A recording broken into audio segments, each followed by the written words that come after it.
Cuando estén ahí me dicen, amén, vamos a leer una parte, a orar y a comenzar nuestro estudio poniendo el tiempo en manos de Dios. ¿Y estamos ahí? Eh, Dice de esta manera, Pablo, apóstol de Jesucristo por la voluntad de Dios, según la promesa de la vida que es en Cristo Jesús, a Timoteo, amado Hijo, gracia, misericordia y paz de Dios Padre y de Jesucristo nuestro Señor. Doy gracias a Dios, al cual sirvo desde mis mayores con limpia conciencia, de que sin cesar me acuerdo de ti en mis oraciones noche y día, deseando verte, al acordarme de tus lágrimas, para llenarme de gozo, trayendo a la memoria la fe no fingida que hay en ti, la cual habitó primero en tu abuela Loida y en tu madre Eunice, y estoy seguro que en ti también. Por lo cual te aconsejo que avives el fuego del don de Dios que está en ti, por la imposición de mis manos, porque no nos ha dado Dios espíritu de cobardía, sino de poder, amor y dominio propio. Vamos a orar. ¿Sí? Dios, Padre eterno y bueno, te doy muchas gracias, Señor, porque, Señor, en la libertad que nos da, nos permite reunirnos, Señor, y para hablarnos, edificarnos, Señor, y llevarnos a entender tu propósito y tu palabra en nosotros. Nos has salvado en Cristo y hoy estamos buscándote para que nos guíes, Señor, nos hables, pero también para adorarte, Señor, para reconocerte como Rey y es lo que queremos hacer el día de hoy. Eh, Te pedimos, Señor, que en nuestra mente, en nuestro corazón, no haya las distracciones, Señor, que normalmente se llegan a presentar cuando tu palabra tiene que ser expuesta, Padre, y que podamos refugiarnos en ti. En el nombre de Jesús, amén. Bueno, hay que ponernos en manos de Dios, cada uno también, para evitar que nos den ganas de bailar ahorita, ¿no? Ya será otro momento para hacerlo, ya saben. Pero bueno, vamos a continuar hoy con la segunda carta pastoral, la segunda carta a Timoteo. Sí, recuerden, son tres, la de Tito también es pastoral. Instrucciones, exhortaciones, ánimo a Timoteo, pero en cuanto a que transmita esto a las iglesias que están en la zona de Éfeso, pero también a nosotros, ¿sí? Nada más que hay algo muy particular en esta carta, y es que si la leemos con detenimiento, como lo vamos a hacer, pero si tú hoy la lees en tu casa, te vas a dar cuenta que tienes se siente la tristeza con la que ahora escribe Pablo, 5 años después de haber enviado la anterior, animando, exhortando a que corrija lo que es deficiente, los problemas que hay en el tema del pastorado, pero también la congregación y todo lo que está sucediendo en ese momento en la iglesia. Pero aquí lo dice el mismo Pablo en esta carta, yo estoy para ser sacrificado, para morir, a punto, ¿no? Está nuevamente en la cárcel y dice también, todos en Asia me han abandonado. Y daban los nombres específicamente, pero es todos. Y ahí incluso quienes en otras cartas estaban sirviendo con él. Y esto es el ministerio, esto es la iglesia, esta es la fe, ¿sí? Que dijo Jesús, que persevere, ¿sí? En ella. Entonces es complicado, ¿no? Es complicado. La carta, les decía, se escribió 5 años después de la anterior, aproximadamente en el año 67-68, ¿sí? Cuando estaba la persecución ya de Nerón sobre los cristianos, culpándolos de cosas que habían sucedido, que no tenían la culpa, pero culpando a alguien, encontraron un buen chivo expiatorio, nadie quería a los cristianos en su momento, entonces ellos eran, y Pablo está ya preso en ese momento y está por ser sacrificado. Al parecer murió degollado.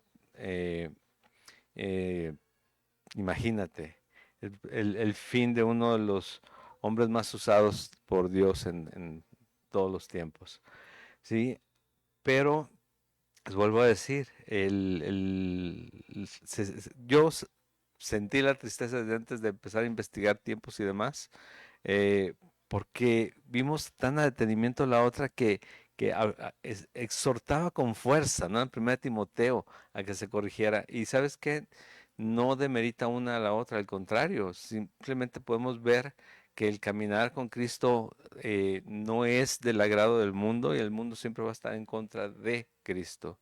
Entonces, si nosotros esperamos que todos se ponga a nuestro favor y vengan y nos preparen y nos digan, ya van a empezar para pagar todo, ¿no? Para que ustedes pues no vamos, no vamos a encontrar esto.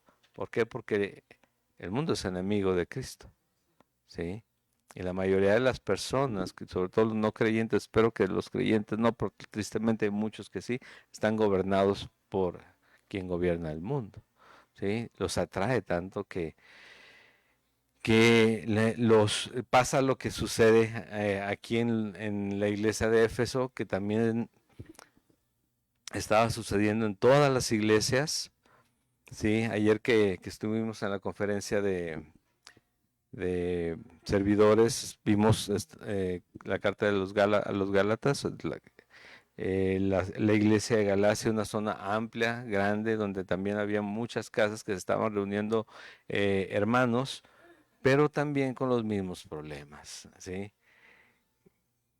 Pablo deja una instrucción, nosotros tenemos la Biblia, pero como que no es suficiente. Necesitamos más emoción, ¿sí? Necesitamos más luces, que esté oscurito tal vez, que esté más amplio, porque yo no quepo en una silla, yo necesito un espacio, ¿sí? Y dice, ¿como para qué? Como para dormir, pues ya no nos falta eso, ¿no? Y muchos no ocupan ni otra silla para dormirse, ahí mismo se quedan dormidos. Mira, yo los veo, ¿sí? Yo sé, ya hemos hablado de eso. Si Dios habla también en sueños, pero no inventes, o sea, de plano, de verdad. Entonces, los problemas están pasando en todos los lugares. También aquí hay dificultades, ¿sí? En la iglesia. Pero las exhortaciones siguen estando vigentes para todos los tiempos. Y aquí es donde vamos a entrar precisamente en el tema de hoy. ¿Qué dice? Alcanzan a ver todos, ¿verdad? ¿Cuál es el tema? Una fe no fingida. ¿Recuerdas que Pablo le escribe a Timoteo, escribe de Timoteo cuando escribe a los Corintios que no hay otro del mismo sentido, mismo corazón que él, que Timoteo?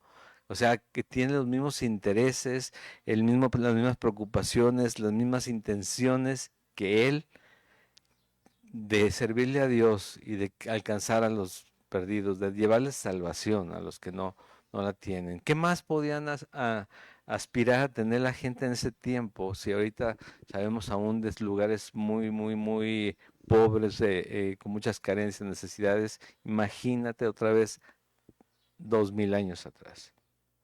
¿Sí? ¿Qué otra cosa podías querer recibir? Si, imagínate a Pablo predicando prosperidad y vas a tener otra carreta y vas a tener más bueyes, y vas a tener más esto. Si crees en Cristo y tu ofrenda, salvación era lo que estaba predicando. La salvación en Jesucristo. La muerte de Jesús en la cruz sirvió para rescatarte, darte vida eterna. ¿Lo crees? Si lo crees, lo vas a tener. Si no, tal vez eh, hay que orar porque Dios te dé esa necesidad de fe. Pero esto era lo que se predicaba y esto es lo que se ofrecía porque eso es lo que vino a ofrecer Jesús, el regalo más grande, ¿sí?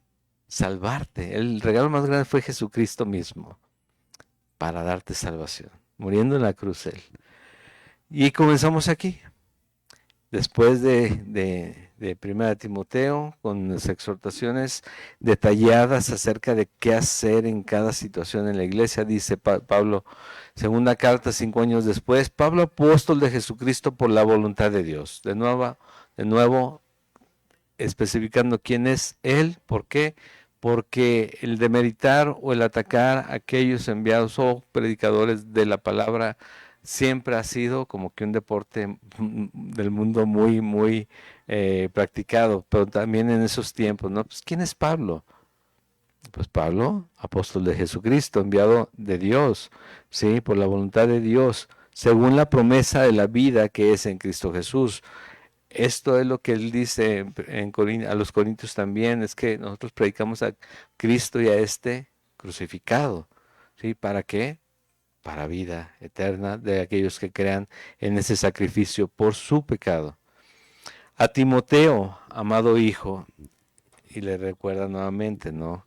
De esta manera te he abrazado. Gracia, misericordia y paz de Dios Padre y de Jesucristo nuestro Señor. Cuando dice que no hay otro del mismo sentir, también nos recuerda que en un par de cartas dice que sean imitadores de Él, como Él de Cristo, o de Dios como hijos amados. ¿Sí? De las dos formas vienen en diferentes cartas de Pablo, pero esto es lo que está haciendo él, hablando de Timoteo, diciéndoles, Él hace eso. ¿Sí? Él hace lo que yo hago, él es imitador de mí porque él conoce que yo le sirvo a Dios y él también quiere servirle a Dios. ¿Cómo es que debemos vivir de acuerdo a esta situación? Bueno, él dice, amado hijo, ¿era su hijo? No era su hijo, pero de esta manera lo aprecia porque todos me han abandonado. Pero Timoteo, yo sé que aunque tú también has tenido ganas, porque las cosas no son fáciles, ahí sigues, ¿sí? Con todo y el temor que se ve que Timoteo tiene cuando Pablo le dice, ¿ya entendiste lo que hay que hacer con la gente? En Éfeso le dijo, bueno, te quedas a cargo. Y imagínate si ahorita somos rebeldes, imagínate en ese tiempo. Piensa nada más. Timoteo, la carta anterior, júntate a todos estos que están enseñando y habla con ellos. Si a veces van a hablar con uno o dos pastores, ya me ha tocado unas situaciones complicadas, ¿sí? En cuanto a tratar temas entre pastores con alguien específico. Pero imagínate, rudos, a veces sin conocimiento, ya tal vez ni siquiera entendían lo que era la cruz de Cristo. Y júntatelos a todos y diles, estás pecando, no puedes ser pastor. Está bien que desees, pero no puedes ser pastor. Necesitas dejar el pecado, necesitas caminar con Cristo un tiempo, necesitas ser probado y entonces, sí, a ver, Timoteo ve y habla con esos 40 hombres, que era más fácil, no, pero me van a desaparecer y cada quien hace lo que quiere. Bueno, Timoteo, amado hijo, gracia, misericordia y paz. ¿Por qué? Porque las necesitas. Como yo las necesito, como tú los necesitas. Gracia, misericordia y paz. ¿Qué es la gracia? Un regalo inmerecido. ¿Qué es la misericordia? No recibir lo que mereces. Ajá. ¿Y qué es la paz? Bueno, algo que solamente Dios nos puede dar a través de cualquier circunstancia, ¿no? Gracia, misericordia y paz de Dios Padre y de Jesucristo nuestro Señor. Porque, sobre todo en ese momento, la necesitas. Timoteo, la necesitamos. Yo estoy en la cárcel, a punto de morir. Tú estás haciéndote cargo de estas situaciones en la iglesia, pero Dios sigue estando en control de todo. Que no se te olvide, que no se nos olvide. En el momento que Timoteo tú quites los ojos de Cristo, vamos perdiendo. ¿Sí? Doy gracias a Dios, el cual sirvo desde mis mayores con limpia conciencia, de que sin cesar me acuerdo de ti en mis oraciones noche y día. Es, es algo que notamos nosotros en los escritos de Pablo, que les recuerda, que les dice, les manda a decir, yo oro por ustedes todo el tiempo. Cada vez que me acuerdo de ustedes, oro por ustedes. Y yo te preguntaría, ¿tú por quién oras? Cuando te acuerdas de la persona, de alguna persona oras o dices, "Uy, ojalá y no lo vuelva a ver o no vaya, no me lo cruce". En vez de decir, Señor, perdóname por estos sentimientos y te ruego por su vida, porque le bendigas, porque le guardes, ¿sí? Porque te conozcas si es incrédulo, porque se regrese a ti si se ha apartado, o porque no haya tanto rencor en mí, porque es más cristiano que yo. ¿Sí? ¿Por qué oramos? ¿Por quién oramos? Pero Pablo en cada carta nos dice, doy gracias a Dios por ustedes, por lo que está haciendo Dios en ustedes, por lo que ustedes, como están viviendo su fe. Doy gracias a Dios porque es obra de Él. ¿Y nosotros? Te animo a que cada vez que alguien aparezca en tu mente, créeme, recuerdes, es Dios poniéndolo ahí y es qué vas a hacer con él o esta persona. Y dice, ay, sí, yo sé que le tengo que pedir perdón ya 10 años después, ¿verdad? Pero no me nace. ¿Qué tienes que hacer? A los pies de Cristo. Arrepiéntete. Y no como el meme que dice, arrepiéntete, ¿no? No, no. De verdad, buscar perdón del Señor, arrepentimiento genuino, una fe no fingida, es una parte importante esto, para que, para que si yo digo que sirvo a mis mayores, desde mis mayores, desde que conozco de Cristo con limpia conciencia, sea verdad. Porque si no, ¿cuál es esa limpia conciencia? ¿Cómo sirves al Señor? ¿La sirves con limpia conciencia? ¿Qué es limpia conciencia? Lo acabamos de decir. No somos tan ingenuos, la mayoría, porque hay quienes sí, pero no somos tan ingenuos para no saber cómo cuando estamos haciendo mal. Menos si ya el Espíritu Santo está en ti, que si eres creyente lo está en ti, ya te ha revelado pecado, justicia y juicio, y cuando nos revela pecado sabemos cuando estamos haciendo mal. Entonces, la limpia conciencia es la ausencia precisamente de esas situaciones que me puedan autocondenar, que yo pueda detectar en cuanto a, híjole, no me he puesto a cuentas con Dios con esto, no he corregido esto, ¿sí? Si está en mis manos hacerlo tengo que hacerlo. La limpia conciencia, una conciencia limpia es esa libertad interna de espíritu que viene al saber que estás bien con Dios y con los demás, ¿sí? Esa es la limpia conciencia, pero tenemos que pensar precisamente cómo estamos en este momento. Somos seres humanos. Pablo dijo, ¿quién me librará de qué? De este cuerpo de muerte. ¿Por qué? Porque lo que quiero hacer no hago y lo que hago lo que no quiero. Quiero perdonar, quiero amar, pero no con todos me sale. Solamente soy muy selecto en ese sentido y pues no es así.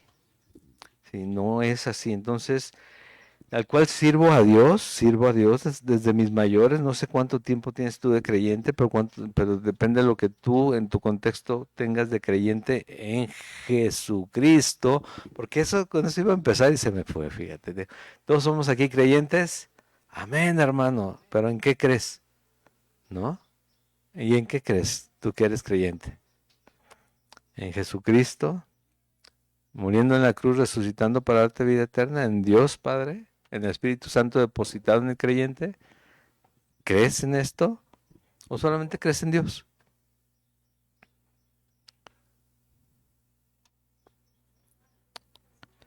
Hay quienes creen y temen, ¿sí? Piensan en él, en Dios y tiemblan. ¿Quiénes son? Los demonios. Y nosotros podemos estar así como que zancochándonos en el pecado sin temblor alguno. Y pensar que todavía tengo limpia conciencia porque el otro es el que pecó contra mí. Digo, hay que tener cuidado con esto cuando decimos, sí, yo estoy bien con Dios, Dios y yo estamos bien.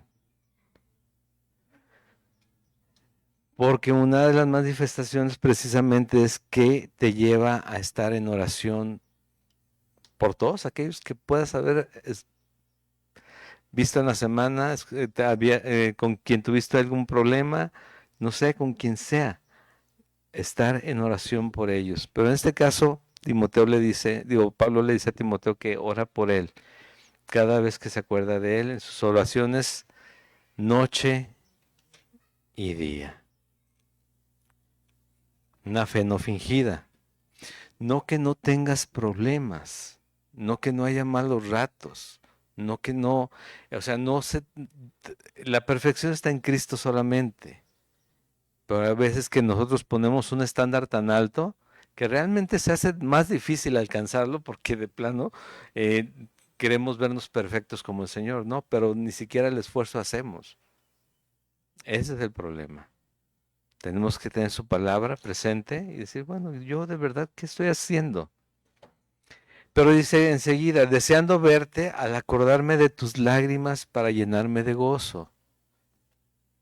Dice, ah, caray, se acuerda de sus lágrimas para llenarse de gozo, del gusto que le da a Timoteo ver a su pastor, ¿sí? A su consiervo en la fe, porque finalmente Timoteo era pastor también. Que dé gozo, no solamente gusto, sino gozo de verlos. ¿Por qué? Porque sirven al mismo Señor, con una misma causa, con un mismo propósito. Entiendo que si yo hoy muero, dice Pablo, pues tú vas a continuar con esa obra y vas a enseñar a otros, que espero que aunque sea uno de esos 100 tenga ese mismo corazón, y con ese uno podemos seguir avanzando. Y hubo a la fecha, ¿sí? No, o sea, no podemos decir, ha habido otro Pablo, no, no, Pablo es Pablo, Pedro es Pedro, pero sí Dios ha levantado hombres con el mismo corazón, tanto así que pues, está la lista de mártires, pero impresionante, ¿sí? Hay quien alguna vez platicando, hay quien me decía, es que yo no nací para ser mártir, digo, yo no soy creyente para ser mártir. Bueno, cuando Jesús dice, el que quiera seguirle, ¿qué tiene que hacer? Tomar su cruz cada día. Bueno, eso sí lo puedo hacer, pero de eso a mártir, ¿y no sabes qué eso significaba? La cruz.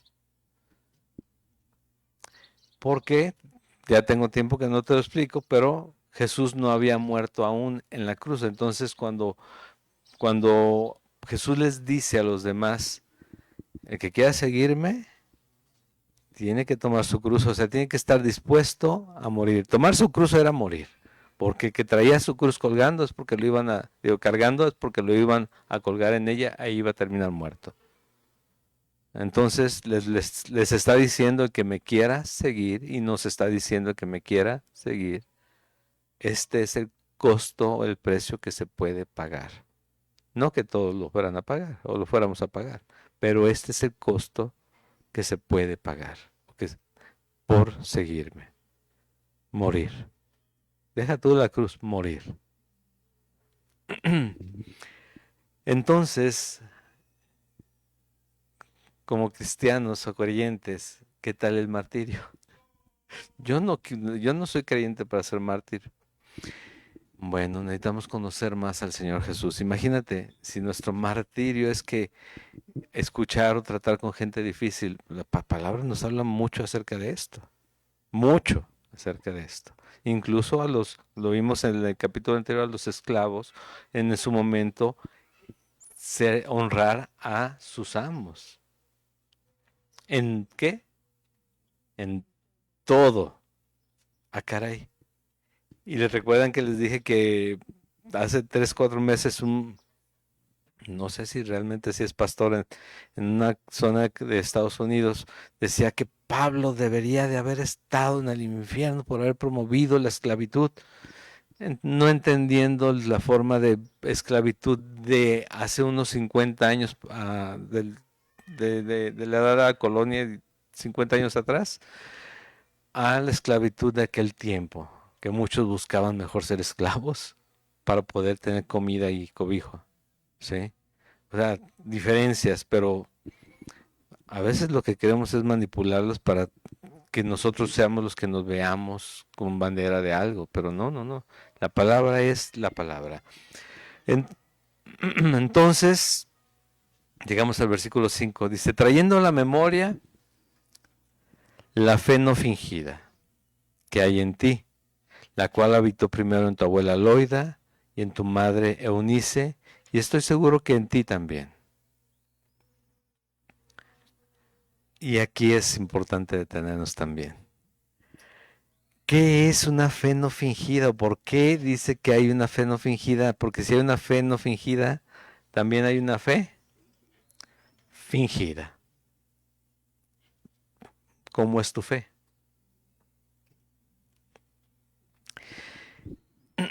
Es importante conocerlas, es importante entenderlo. ¿Tienes la fe no fingida? La fe no fingida, características, es una fe que se basa ¿en qué dice? La palabra de Dios. Es una fe que se mantiene en medio de las adversidades. Vamos a explicar todo esto enseguida. Es una fe que obra ¿en qué? En amor. Es una fe que se centra en la doctrina correcta, no en falsas enseñanzas. Es una fe que no añade, quita ni contradice las escrituras. Es una fe que permanece arraigada en la verdad del Evangelio.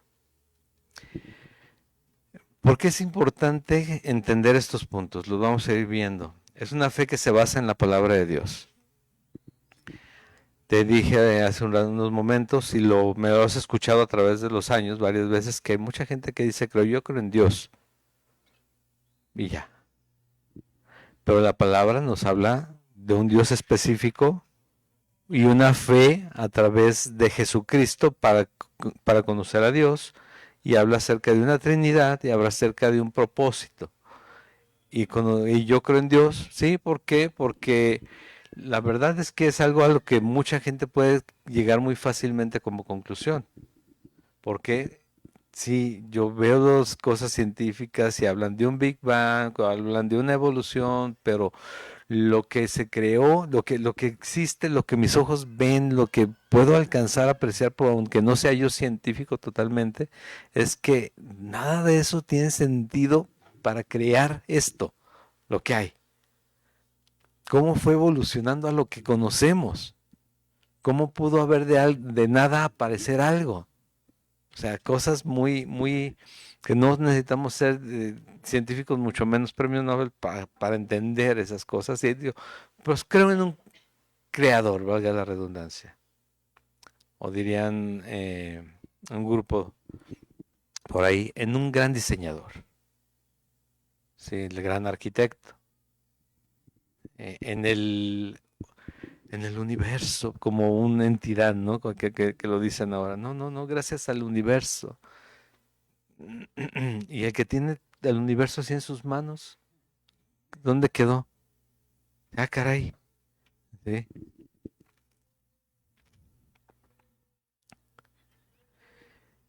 Bueno, la palabra dice, la Biblia nos lleva a confiar, a tener una fe que se basa en lo que está escrito en la palabra. Porque sin fe es imposible agradar a Dios. ¿Por qué? Porque sin fe no vas a conocer quién es Dios ni cómo agradar a Dios, no cómo vivir para Dios, que es si no agradable a Él. Porque si leímos en la carta anterior que agradar a Dios, para agradar a Dios necesitamos conocerlo cada día más, que eso es algo que le agrada, específicamente escrito, que le agrada que le conozcamos y que hagamos su voluntad. bueno, sí creo en Dios, ¿y por qué no buscas? No lo sabía, no lo entiendo porque no leo la palabra, no veo la Biblia, no conozco a Dios real, al Dios real, de acuerdo a cómo Él se describe en la Biblia. El segundo punto es una fe que se mantiene en medio de las adversidades. Cuando confías en Dios, cuando crees en Dios, cuando conoces a Dios y que sabes que Él está en todo momento en tu vida, pero sobre todo en los creyentes, está en control de todo aquello que sucede alrededor de su vida, dentro de Él, fuera de Él. Entonces dices tú, bueno, estamos en adversidades, pero puede haber angustia, temor, dolor, miedo, pero Él sigue estando en control. Y la fe en Él nos va a llevar a mantenernos confiados a través de las adversidades. Es una fe que obra en amor, ya, pero el amor bíblico, el amor de 1 Corintios 13.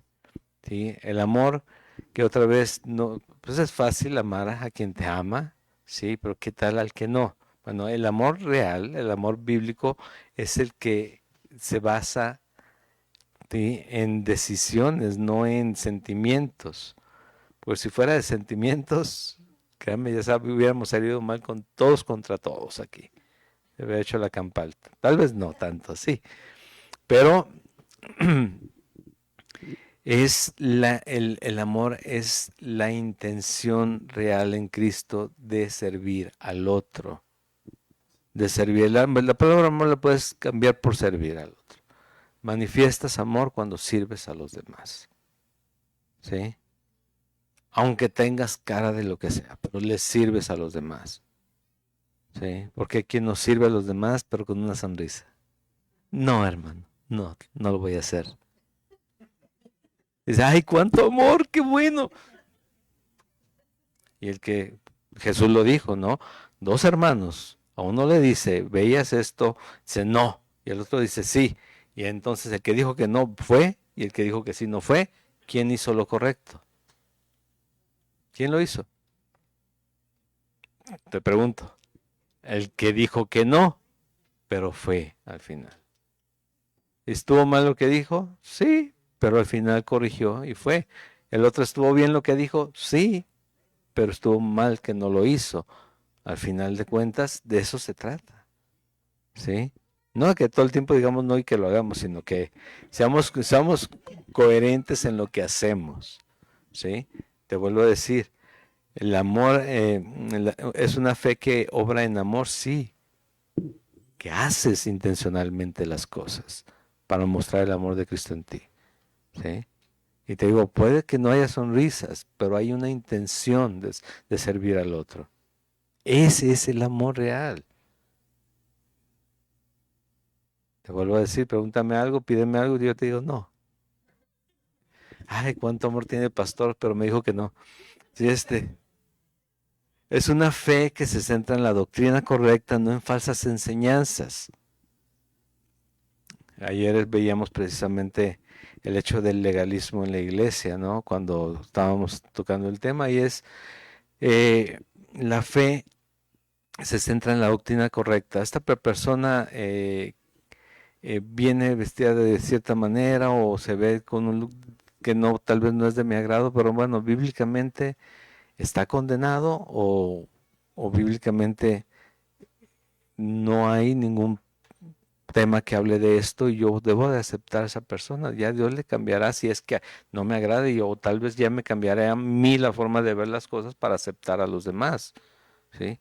Pero si es bíblico y lo que voy a hacer o decir, adelante, porque va a edificar. Pero si no es bíblico, tampoco pongamos estándares propios para los demás, porque cada cabeza sigue siendo un mundo, pero en el cual Cristo debe entrar a trabajar en ese mundo, ¿sí? Y darle dirección de acuerdo a lo que Él quiere, no lo que tú o yo queremos, sino lo que Él quiere. Pero de acuerdo, todo va a ser siempre de acuerdo a lo que dice la palabra. Es una fe que no añade, quita ni contradice a las escrituras, no añade, quita o contradice, ¿sí? ¿Por qué? Porque esto es lo que la mayoría de las cartas del Nuevo Testamento nos están constantemente exhortando a entender, que tengamos cuidado con las falsas enseñanzas, con los falsos maestros, con los lobos vestidos de oveja, que lo único que quieren es alterar la doctrina de Jesucristo. ¿Sí? Y es una fe que permanece arraigada en la verdad del Evangelio.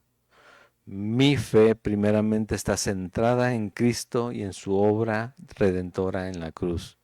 Si no hay esa verdad en mi cabeza, como el yelmo de la salvación, el yelmo de la salvación, ahí es donde yo puedo comenzar a fallar en esa fe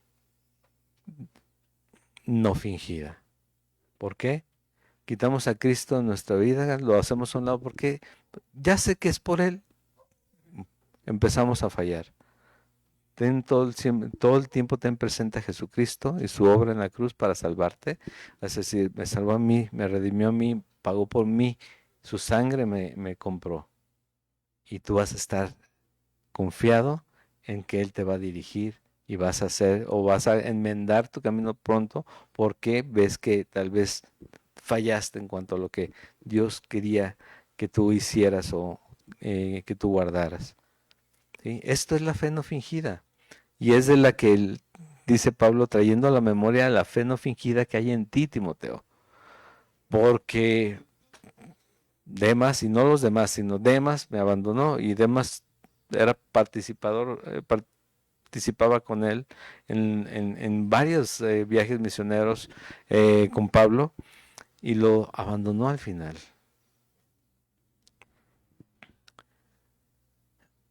Pero esta fe, y aquí es lo bonito, dice, la cual habitó primero en tu abuela Loida y en tu madre Eunice.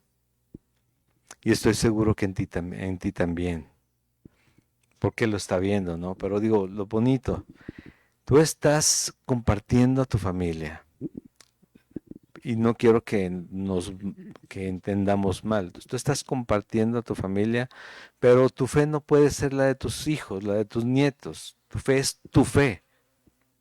Cada uno Dios va a trabajar con la fe de cada uno y va a aparecer, pero por lo menos yo, en este caso Loida, la abuela le transmitió a su madre, a la madre de Timoteo, y tal vez también a Timoteo pequeño, este es Jehová, este es Dios, este es el único. Jesucristo murió por nosotros porque esto nos enseñó Pablo, Pedro, Juan o los apóstoles. Ellos lo vieron, ellos vieron cuando resucitó, ellos lo escucharon y ellos recibieron el mandato de ir al mundo y predicar y nosotros lo hemos recibido.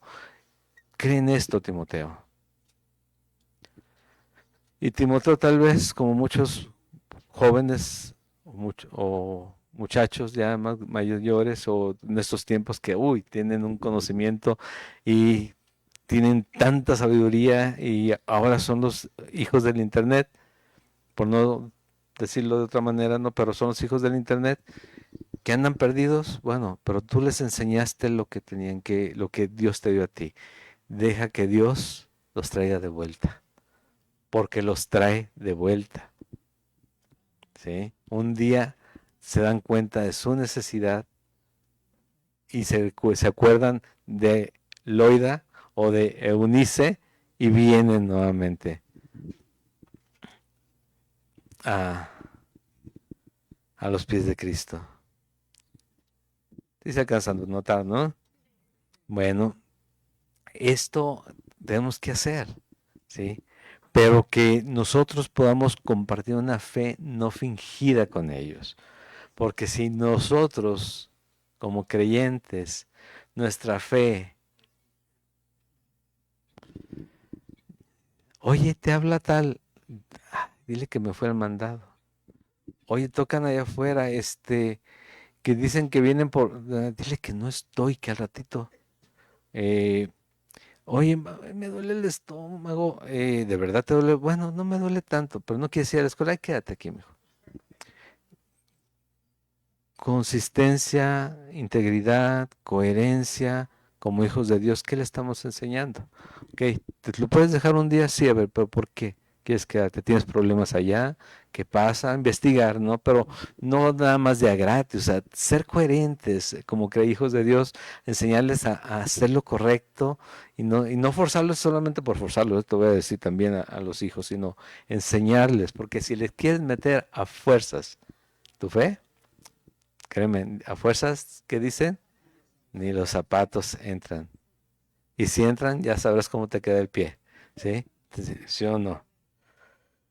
Así es. Entonces, ¿qué va a pasar? Mira, lo que Dios quiera, eso es lo que va a pasar. Pero tú ya diste lo que Loida o lo que Eunice, y en este caso lo que Timoteo también a los demás. ¿Mm? Pero una fe fingida, contraria a todo lo que estás predicando, fe fingida, dice, es una fe que solo busca escapar del infierno. Esa es la más común, te voy a decir. No desea realmente a Cristo. Preferiría que Cristo no viniera para poder disfrutar de los placeres mundanos. Es una fe que se basa en mitos y especulaciones sin sentido alguno. Es una fe que rechaza la verdad en favor de fábulas profanas y de viejas. Dice vieja, pero la palabra dice viejas. ¿Sí? ¿Qué es cada una de estas? La primera es común, aunque no lo acepte mucha gente. Es como cuando estabas en la tradición, que lo que hacían era hacer el bautizo desde pequeños para que los librarlos del infierno. Y ahora sabemos que, o sea, para quitarles el pecado pues original, ¿sí? Pero con el fin de librar el infierno. O sea, ok, entonces yo quiero ir a la iglesia para no irme al infierno. Hemos platicado, ¿no?, del porcentaje de salvación en una iglesia. El 25% de una iglesia, el tamaño que quieras. 30 personas, 2000 personas, 25% por estadísticas en cuanto a lo que se ha buscado son, si llegara en ese momento el rapto, se queda el 75% de la gente. ¿De qué porcentaje somos nosotros? ¿Por qué? Porque solamente buscan estar tranquilos en su mente de que tal vez no va a llegar, pero tal vez no creen realmente en lo que va a pasar. Entonces es como la pulserita para la suerte, la ranita en la puerta, el gatito que mueve la mano, ya te lo he dicho muchas veces, el Buda que no es que me lo regalaron y le estoy sobando la pancita de pasada, no es que tenía polvito, ¿verdad? Para ver si me trae monedas o algo así. Al final de cuentas seguimos siendo idólatras con esto. ¿Sí? Mucho cuidado con una fe que solo busca escapar del infierno. No se trata de escapar del infierno, se trata de estar con Dios. De eso se trata. Que la consecuencia de estar con Dios y caminar con Dios y llegar a estar en su presencia es que te libre del infierno. Gloria a Dios, pero yo lo que quiero es estar con Él. ¿Sí? No desea realmente a Cristo. Otra vez. ¿Por qué? Porque yo creo recordarás cuando buscabas a Jesús, cuando buscabas más bien fe o cuando buscabas algo, era como, quiero algo diferente, quiero, no sé, tengo muchos problemas y te acercaban a la iglesia, bueno, te lo digo, tal vez aquí pueda estar mejor, es más como más tranquilo el ambiente y lo buscas como un escape. Pero esto de creer en Cristo, puedo creer en Dios porque hay alguien que cree, pero creer en Cristo, hay muchos gente que asiste a las iglesias que no creen en la obra de Cristo realmente. Creen en Cristo porque hay un Cristo histórico, ¿sí? Saben que hay un Cristo, que hubo un Cristo, que existió, pero no creen realmente en el Cristo, en la obra de Cristo, de redención. Y ahí es donde somos los más dignos de conmiseración si no creemos en eso, dice Pablo. Esta también es muy común, pero pocos la dicen o la aceptan. Preferiría que Cristo no viniera para poder disfrutar de los placeres mundanos. Muchos de ustedes decimos y hasta cantamos, ¿no? Ven, oh Cristo, ven. Y de repente, pero todavía no, todavía no. ¿Sí? Sí, ¿por qué? Es que mis hijos, es que mi esposa, es que estoy dando testimonio de ti. ¿En dónde? Te diría, ¿no? O si estás dando testimonio, por eso ya está listo, vente. No, porque todavía quiero seguir disfrutando. No entiendo que lo que viene en Él es mejor, más grande, es lo máximo que yo puedo disfrutar o aspirar a tener en Él. Y es estar eternamente en su presencia, habitando con mi Señor, donde ya no hay más dolor, no hay más llanto, toda lágrima se enjugará en Él. ¿Quieres seguir sufriendo? ¿O quieres estar en su presencia? Dice, pues un ratito más, ¿no? De sufrimiento. No, necesitamos aprender a desear a Cristo y estar con Él. Es una fe que se basa en mitos y especulaciones sin sentido. Que te voy, mira, ahorita voy a hacerles traigo saco, con el saco voy a poner la mano, o todo, voy a empezar a hablar en lengua y todos van a empezar a saltar, a dejarse caer, a hablar sin ningún orden. Porque las lenguas son bíblicas, sí. Si hay interpretación, sí. Si no, dice Pablo, callen. Solamente 2 o 3 con intérprete. Pero de repente es un lugar que parece manicomio y el mismo Pablo lo dice. ¿Qué van a pensar los demás? Mitos y especulaciones sin sentido alguno, ¿sí? Que se ponen a brincar, a saltar, a gritar de cosas y hasta golpearse. ¿Dónde dice en la Biblia eso? Con un Dios de paz, de amor, de dominio propio, de poder. ¿Dónde está eso escrito? ¿Sí? ¿Dónde? Es una fe que rechaza la verdad en favor de fábulas profanas y de vieja. Lo vimos en su momento cuando vimos esa parte. Cuando se estaba formando la Biblia, con las instrucciones que ya tenían los apóstoles, incluyendo a Pablo, él estaba llevando la verdad que había escuchado de Cristo a la iglesia. Y la iglesia estaba viviendo de acuerdo a lo que Pablo les había dicho, Pedro les había dicho, Juan les estaba diciendo, Santiago, los pastores reconocidos aquí en la palabra, ¿no? Pero empezaban a meter también mitos y cuentos, fábulas judías. Siempre en donde quiera ha habido cuentos, fábulas y demás. En todos los países, en todas las culturas, siempre. Pero las empezaban a meter y acomodar a Cristo. Dice, no, no es así, les decía Pablo. Es solamente Cristo y su muerte en la cruz. Nada, no metas nada más. No añadas nada más. ¿Cuál fue? Es una de las más conocidas. Que la segunda parte de la Biblia, el libro de John Smith, fue en América, ¿no? Pablo dice que ni aún, si aún un ángel o él mismo llegan y dan un evangelio diferente, a exponer un evangelio diferente, no les crean y sean anatema, porque no es verdad eso. Entonces, hay que tener cuidado, es la palabra, todo el ejemplo más claro de qué es lo que tenemos que hacer en la Biblia cuando escuchamos la palabra es los de Berea. ¿Qué hacían los de Berea? ¿Quiénes eran los de Berea? Un grupo de creyentes de un lugar llamado Berea. Comprobar a través de la escritura que lo que estuvieran escuchando fuera real. La mayoría de la gente no lo hace, tristemente no lo hace. Te estoy hablando de la iglesia, dentro de la iglesia cristiana. Ya no digamos los que no conocen, mucho menos. ¿Sí? Entonces nos ven mal, nos dicen aleluyos y demás. Realmente nos están reconociendo como creyentes en Jesucristo, pero no se dan cuenta de eso, porque no lo entienden. Pero esto es una fe no fingida, creer en todo menos en la verdad de la palabra. ¿Sí?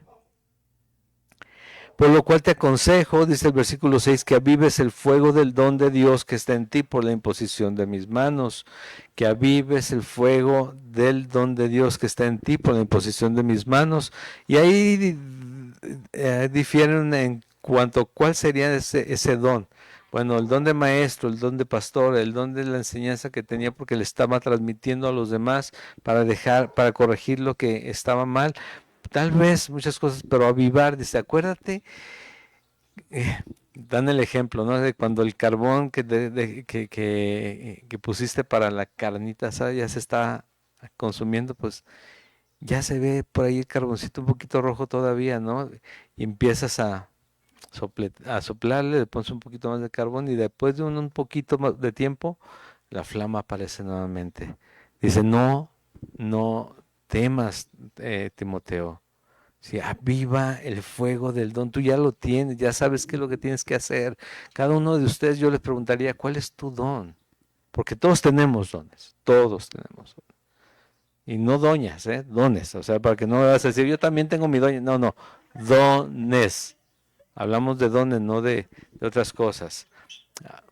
Pero recuerda esto, los dones para edificar a la iglesia.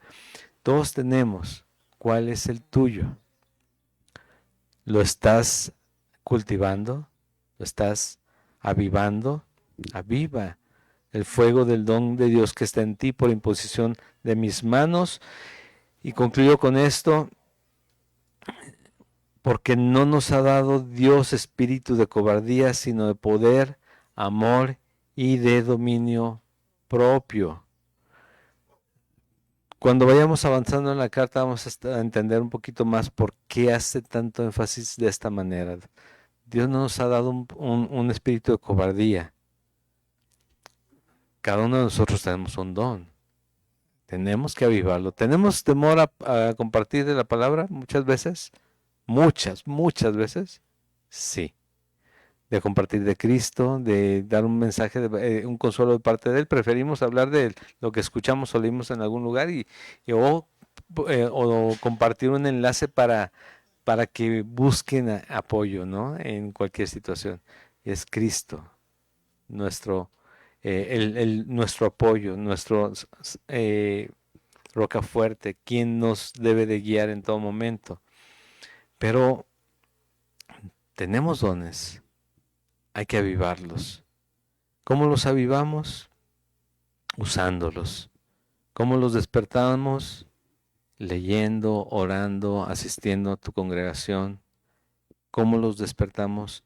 ¿Cómo vemos el fruto una vez que confiamos en la obra de Dios en nosotros?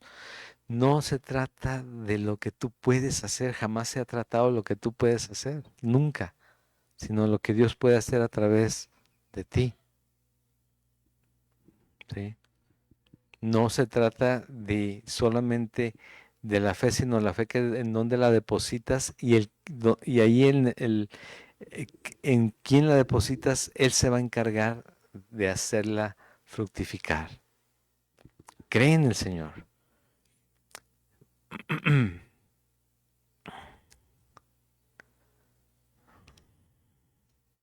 Pero básicamente la vivamos y no dejamos que se apague teniendo a Jesucristo delante de nosotros, teniéndolo a Él presente en cada momento, por más difícil que sea lo que estás viviendo. Ahí está Jesucristo. ¿Sí? Amén. Vamos a terminar con en oración y la última alabanza.